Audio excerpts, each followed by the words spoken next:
sirens are going off again. This is another round.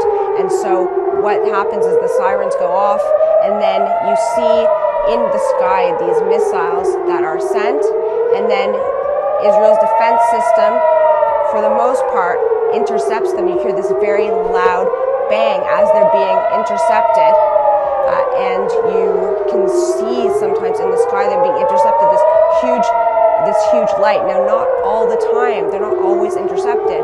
They have landed and they have killed several people in Israel so far.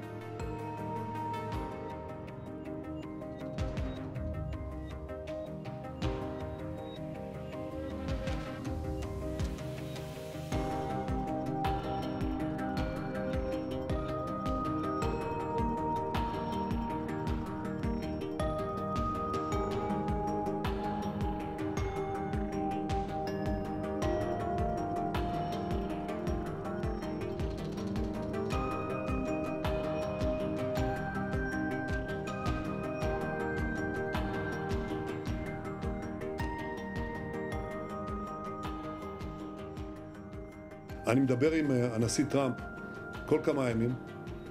השר דרמר מסייע בעדי, הוא מדבר עם הבכירים של הממשל האמריקני, גם אני מצטרף לשיחות האלה, כדי ליצור את המרחב המדיני שיאפשר לנו לעשות זאת, וארצות הברית כמובן עוזרת בהגנה, עוזרת הרבה מאוד. אני מאוד מעריך את המנהיגות וההחלטיות של הנשיא טראמפ בנושא הזה.